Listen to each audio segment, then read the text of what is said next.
नमस्कार, मैं दौलत राम माल्या, संस्थापक अध्यक्ष समर्पण संस्था। आज फिर छोटा सा एक वीडियो में आप सबके प्रति कृतज्ञता प्रकट करने के लिए कि कल का जो कार्यक्रम था समर्पण समाज गौरव सम्मान समारोह, सबसे पहले तो अवार्डीज के को मैं बहुत धन्यवाद देना चाहता हूं कि बिल्कुल समय पे पहुंचे और समय पे कार्यक्रम में रजिस्ट्रेशन करवा के अपनी अपनी सीटों पर विराजमान हुए।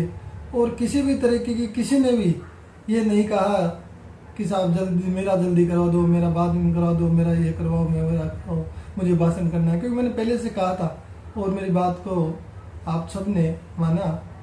और किसी कार्यक्रम में कई सारी कमियां भी रह जाती है, कई दिक्कतें भी रहती है। तो सबसे पहले तो कई चीज़ें ऐसी होती है कि आप इतनी दूर दूर से पधारे हो सकता है आपकी शान में कोई अच्छी चीज़ नहीं लगी हो। तो मैं सब पूरी टीम की तरफ से, समर्पण संस्था की पूरी टीम की तरफ से आप सबसे एक नादान सेवक समझ के माफ़ कर देना, क्योंकि गलतियां रहती है, काम करते हैं तो कुछ न कुछ कमियां फिर भी छूट जाती है। प्रयास तो ये किया गया कि भाई किसी भी तरीके की आपके शान के खिलाफ कोई चीज़ न जाए, किसी तरीके की कोई दिक्कत नहीं आए। फिर भी कोई रहती है तो मैं माफ़ी मांगता हूँ, क्योंकि लोग सब तारीफ करके गए हैं, लेकिन जो कमी है तो कमी को तो कोई बताता नहीं, मुँह पे तो कोई बताएगा नहीं। तो इसलिए कमी को हम स्वीकार कर लेते हैं, हमारी कमी को, कि किसी तरीके की कोई भी दिक्कत रहती है तो आपसे माफ़ी मांगते हैं। और जो हमारे समर्पण संस्था में जुड़े हुए साथी हैं, जो रजिस्टर्ड मेंबर भी हैं और अन्य प्रत्यक्ष रूप से बहुत सारे जुड़े हुए हैं, काफ़ी लोग वैसे पब्लिक इंटरेस्ट में भी आए थे, सभी से को मेरा बहुत बहुत धन्यवाद और आभार कि आपने कार्यक्रम की शोभा बढ़ाई। और इसी तरीके से ये जो सहयोग आपने किया है, इसी तरीके से सहयोग करते रहें। और हमारे जो वॉलंटियर्स हैं उनका भी मैं आभार प्रकट करना चाहता हूँ कि पूरे कार्यक्रम को बड़ा सलीके से उन्होंने लिया, पूरी तन्मयता के साथ सेवा की।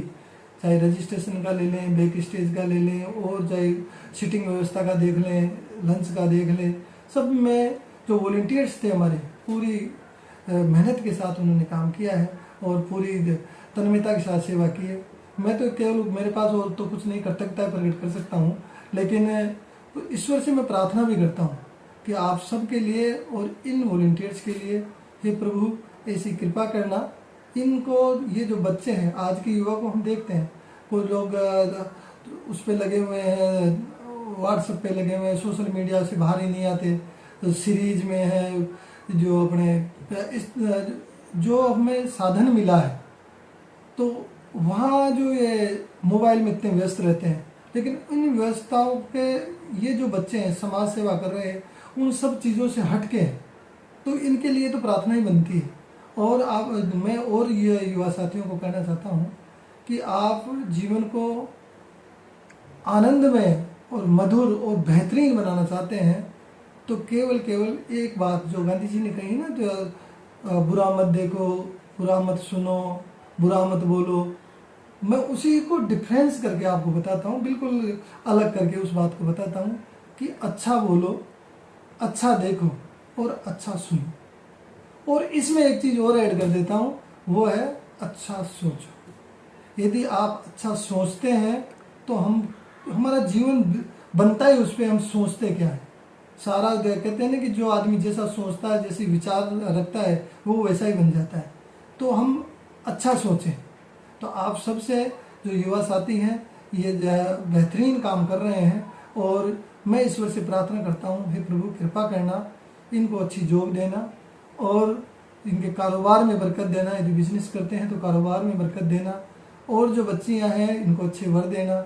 सब तरीके से मेरी तरफ से बहुत बहुत इनके लिए प्रार्थना ईश्वर से है कि प्रभु कृपा करना, तन मन धन की इनको सबको सारी खुशियाँ देना। और ये संयोग जो आपने किया है, ये संयोग हमेशा इसी तरीके से बनाए रखना। और बातें तो बहुत सारी है, कई बातें छूट भी जाती है, कई बातें, लेकिन मेरे मन में आई कि एक वीडियो और बना लेते हैं, भाई कृतज्ञता तो प्रकट करें सबके लिए। और आने वाले समय में भी हम इसी तरीके से कार्यक्रम करते रहेंगे। और कोई मेरे मन में, हाँ एक बात और रह गई कि जो फोटोज है, आप सबकी बहुत अच्छी अच्छी फोटो आई है, उसमें एक कमी रह गई, क्योंकि कमी मेरे को महसूस हो जाती है। वो कमी ये रही कि जो फोटो खींचने वाले सामने 4-5 जो कैमरामैन थे वो 4-5 जने खड़े हो गए, मोबाइल वाले अलग और वो अलग। अब जो फोटोग्राफर जो फोटो देखता है वो कोई किस में देख रहा है, कोई किस में देख रहा है। जितनी फोटो मैंने बारीकी से देखी है तो वो फोटो बिल्कुल गड़बड़ हो गई। तो वो फोटो इतनी अच्छी नहीं हुई क्योंकि किसी सामने 8 लोग खड़े हैं, 8 लोगों में से कोई अपने अपने जानकार के कैमरे में देख रहा है। तो वो उस वजह से ये दिक्कत रही। आगे से इस पर हम थोड़ा ध्यान रखेंगे क्योंकि कैमरा मैन एक ही होना चाहिए, क्योंकि अलग अलग होंगे या फिर 2 बार में खींच ले, भले टाइम लग जाए उसमें अलग अलग खींच सकते हैं। और आपको एक और मूल मंत्र बता देता हूँ क्योंकि कई लोगों को पता नहीं फोटो कैसे खिंचवाते हैं। जब भी फोटो खिंचवाएं बिल्कुल कैमरे के अंदर देखना है। अब ज़्यादातर लोग कैमरे में देखते ही नहीं है और वो इधर उधर यूँ खड़े हो जाते हैं, तो उनकी फ़ोटो ठीक नहीं आती। तो जब भी आप कहीं भी, क्योंकि आप तो वैसे इंटेलिजेंट हो सब लोग, तो ये जब भी हम फोटो खिंचवाएं कैमरे में देखें। ये कमी जो कार्यक्रम में मेरे को लगी कि फोटो जो देखे मैंने, ये एक दूसरे कैमरे में देख रहा है, एक दूसरे कैमरे में देख रहा है, एक तीसरे कैमरे में देख रहा है। तो हम जब भी आगे ध्यान रखेंगे इस चीज़ को, जब आदमी काम करता है तो सीख जाता है। तो ये प्रयास करेंगे। फोटो जो भी थी, एक हमारा फोटोग्राफर था, फोटोग्राफर एक हमारे 2-3 थे, लेकिन वो दोनों तीनों वो मिक्स में खींच रहे थे अपने अपने हिसाब से।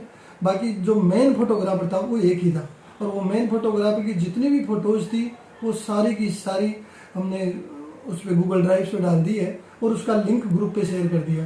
किसी को नहीं मिली हो तो कृपया आप मुझे बता दें, ऑफिस में कार्यालय प्रबंधक है त्रिलोक मान्य को बता दें, आप दोनों में से किसी को भी आप बता दें। आपकी फ़ोटो यदि कभी कभी क्या होता है, लिंक खुलता ही नहीं है, डाउनलोड हो ही नहीं पाती। मैं अभी फेसबुक पे देख रहा था, हमारे किसी साथी ने डाल रखी थी स्क्रीनशॉट ले लेके फोटो, तो मेरे समझ में आ गया कि ये फोटो उनसे डाउनलोड हुई ही नहीं। उन्होंने क्या किया, उसमें गूगल ड्राइव में खोला और स्क्रीनशॉट लेके डाल दिया। तो यदि आपको कोई तकलीफ आ रही है, फोटो डाउनलोड नहीं हो पा रही है, तो हम आपको पूरे डॉक्यूमेंट में दे देंगे। आप हमारे को बता दीजिए, आपको अलग से फोटो भेज देंगे, किस तरीके की कोई दिक्कत नहीं। आप फोटो को अपने हिसाब से अपने अपने अखबारों में दीजिए। यहाँ हमने एक ही प्रेस रिलीज जारी की है, वो प्रेस रिलीज केवल ओवरऑल प्रोग्राम की प्रेस रिलीज है, और वो जितने भी हमारे कॉन्टेक्ट्स थे अखबारों के जो ईमेल्स थे उसमें भेज दी। जिसमें छप गई उसमें छप गई, जिसमें नहीं छपी हुआ दोनों चीज़ें छप जाए तो ठीक है, नहीं छपे तो कोई ठीक है। और यदि आपके जो एरिया में, क्योंकि पूरे इंडिया से आप लोग आए हो, कोई महाराष्ट्र से हैं तो कोई बिहार से हैं, कोई उत्तर प्रदेश से हैं, अहमदाबाद से भी आए हैं, तो सारा पूरा गुलदस्ता था ये तो एक तरीके से, जिसमें सब तरीके के फूल थे। तो ये गुलदस्ता ही शानदार था। तो आप अपने अपने एरिया में आप अपने तरीके से आपको जो अवार्ड मिला उसकी कवरेज लगवाइए, और कवरेज ही कटिंग हमारे पास ही भेजिए। आप चाहो तो मैं एक दिन के लिए ग्रुप खोल दूंगा, क्योंकि अभी ऑन नहीं एडमिन कर रखा ग्रुप को, लेकिन उस ग्रुप पे खोलने के बाद केवल प्रोग्राम संबंधी चीज होनी चाहिए। इसके अलावा एक्स्ट्रा, क्योंकि मैंने पहले खूब ग्रुप खोल के देखा है, 12 ग्रुप है व्हाट्सएप समर्पण संस्था के, लेकिन ग्रुप को खोलते ही लोग अपनी अपनी तारीफों के, कोई काम कर रहे हैं, कहीं कहाँ जा रहे हैं, फोटो डाल देते हैं। वो बड़ी समस्या है। आप समर्पण संस्था के यदि इसी प्रोग्राम की आप डालते हैं तो आप डाल सकते हैं, क्योंकि जो भी लोग अपने अपने एरिया में खूब छपवा रहे हैं, न्यूज में भी दे रहे हैं, इलेक्ट्रॉनिक मीडिया में भी दे रहे हैं, तो आपकी जानकारी सब लोगों तक पहुंचे। मैं भी ये चाहता हूं, और संस्था के पास भी आपकी सारी जो भी है पब्लिसिटी हुई है वो पब्लिसिटी संस्था के रिकॉर्ड में भी हो। तो इसके लिए मैं एक दिन के लिए आपके लिए ग्रुप खोल दूंगा। और पुनः मैं और बात मेरे को ध्यान, ये 2-3 बातें थी, और पुनः मैं आप सभी का आभार व्यक्त करता हूं कि इसी तरीके से आप सहयोग बनाए रखें। ग्रुप से कोई भी लेफ्ट नहीं हो, आगे भी हम कार्यक्रम करेंगे और बड़े कार्यक्रम करेंगे। कई चीज़ें सीखने को मिलेगी, कई हम सीखेंगे आपसे, क्योंकि हम आपस में आज जो एनजीओ का जो ट्रेंड है, आप देख रहे हो कि एनजीओ के नाम से ही लोग ये समझते हैं कि साहब, मतलब जैसे होता है नेगेटिव, कि एनजीओ है बस ऐसे ही है, करते हैं काम, खा जाते पी जाते।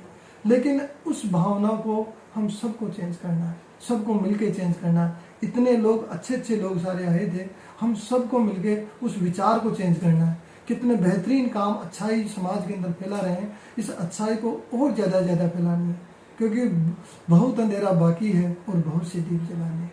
जितने दीप जलाने के लिए आकाश से तो कोई देवता तो उतरेंगे नहीं, हम सबको मिलकर चलाना है। इस भारत को और बड़ा भारत बनाना है, बहुत अच्छा भारत बनाना है। तो हम सब मिलके एक एनर्जी के साथ जुड़ेंगे, क्योंकि एक आपने कई लोगों ने पढ़ी होगी पुस्तक, स्टीफन आर कोवी की बुक है।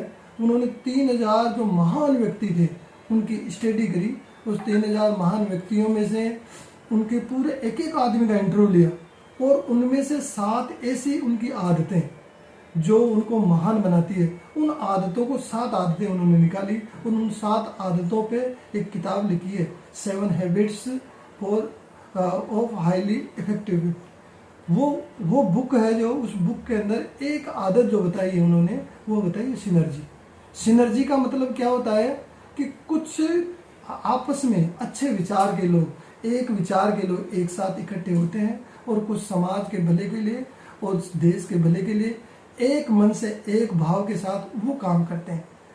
वो सिनर्जी। उसमें कई बार ऐसा भी होता है, कई एक दूसरे की बात से कभी इत्तेफाक नहीं रख पाते हैं, लेकिन फिर भी उस भावनाओं को आपस में सेट करके, आपस में जोड़ करके, एक दूसरे के विचार में विचार मिलाकर वो उस भाव के साथ उस अच्छे काम को अंजाम देते हैं, तो वो होती है सिनर्जी। तो हम सब मिलके, अलग अलग संस्थाएं हैं, आप सबकी अलग अलग संस्थाओं से जुड़े हुए हो, अलग इंडिविजुअल रूप से भी आप सेवा कर रहे हो, तो हम सब मिलके इस भारत को और अच्छा भारत बनाएंगे, समाज में अच्छाई का विकास करेंगे और शिक्षा के विकास में काम करेंगे। तो ये सारी बातें हम और भी आगे भी करते रहेंगे। तो कृपया ग्रुप से लेफ्ट नहीं हो, हम सब लोग मिलके साथ में मिलके अच्छा काम करेंगे। धन्यवाद। जय मंगल। हंसते रहिए, मुस्कुराते रहिए और जीवन को आनंद से जीते रहिए।